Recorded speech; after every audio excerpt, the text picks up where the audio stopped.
This is an advanced full body workout for men and women utilizing only your body weight. So there's no equipment required other than objects that you can find laying around your house. Now you can use this as day 3 of part of a 5-day routine that I recommend doing for a month straight. So in other words, doing it 5 days each week for 4 weeks. I've included the link for day 1 and day 2 below, and I'll upload the last 2 as well. Now this is not a follow along video. I'm just going to instruct you how to properly implement this workout, and then I'm going to let you take it from here. Now before you get started in the workout, or any workout for that matter, make sure you warm up. A couple sets of standard push-ups, body weight squats, and about 2 minutes of jump rope you should do. Now we're going to start out with chest and back. We're going to superset lower push-ups and back fly push-ups. If you're not familiar with the superset, it basically means you're moving from one workout immediately to the next without rest in between. So in other words, you'll do a set of push-ups and then immediately go to your lower back push-ups, and that counts as one set. Starting with lower push-ups, you're going to position your hands about midway down the body, elbows close to the body, and hands below the elbow. This will target your lower chest. Now notice my hands are facing out and not forward. This is so I don't put too much strain on my shoulder, our anterior capsule. My body's completely straight. I'll breathe in as I slowly lower my body just above the ground, and breathe out as I press up. As you press up, you should really be focused on using your chest to make that movement. So you'll primarily feel this in your lower pectoral muscles. Once you've completed your reps, maybe 12 to 15 or less, that's okay as well. You mainly want to focus on your form here. You're going to immediately move into your back workout. You're going to move your hands further out, bring your elbows further from your body, keeping your hands turned outwards.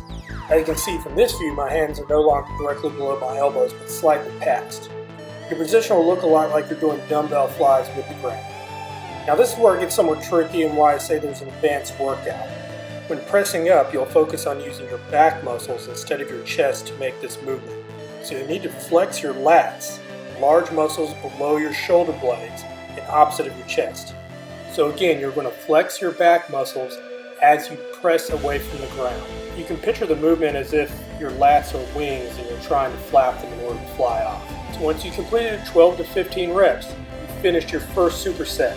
Now you're going to rest for about 20-30 seconds, and then you're going to do 3 additional supersets, so a total of 4 supersets before you move on to your next workout. Once you've completed your chest and back portion, you can move on to shoulders and triceps, starting out with tricep extensions. You want to start out by placing your hands on the edge of the bench or chair, whatever you have available.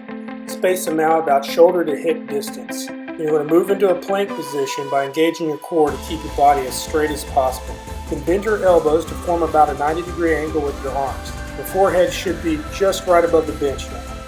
When you press out, extend your arms and breathe out at the same time. You should primarily feel this in your triceps. Now you're going to repeat this motion 10 to 12 times and then move on to your shoulders. Now you'll be supersetting this with T rotations. So you're going to immediately move away from the bench and get into a push-up position. Space your feet out about shoulder width apart and space your hands shoulder width apart as well. Start with your left hand on the ground and your right hand across your body. Press into your left hand and rotate your body out to the right, bringing your right hand in the air, forming a T in your upper body. At the same time, you'll pivot your feet and rotate your hips to the right. Really focus on getting a full extension in your arms, bringing your shoulder further from your chin as you move into the T position. You're going to feel this in the front part of your shoulder and the middle part of your shoulder as you rotate out. In other words, your frontal and your medial delts. You want to do this 10 to 12 reps on each side. Now you'll do a total of 3 supersets of these T rotations with your tri extensions. You're going to rest for about 30 seconds in between each one of those 3 supersets. Again, 10 to 12 reps. Once you complete your supersets of T rotations and tricep extensions, you can move on to lower body, where you do single leg reverse lunges with a knee lift. You want to start out by stepping back with your left foot and lowering your back left knee to just above the ground, bringing both knees into a 90-degree angle. And then bring your left knee back up into a 90-degree angle in front of you. That's going to be 1 rep. To make it extra challenging on balance, you want to do 1 leg at a time. Make sure when you're bringing your left leg back that you move slowly and controlled so you don't slam your knee on the ground. And as you stand back up, press into your right heel, keeping your body as straight as you possibly can and aligned with your right leg. This will help you really feel it in your glutes and your right quad. You're going to do 4 sets of these on each leg, no rest in between. So do your left leg, then go straight to your right leg, then back to left leg, back to right leg. Once you finish with this, do 20 minutes of jump rope and you can call it a day. You've completed the workout. Thanks for watching. And as I mentioned in the very beginning of the video, you can use this as day 3, a 5-day routine that I recommend doing for 1 month. In other words, do this 5 times, 1 week, rest over the weekend, come back and do this again for 4 weeks in a row.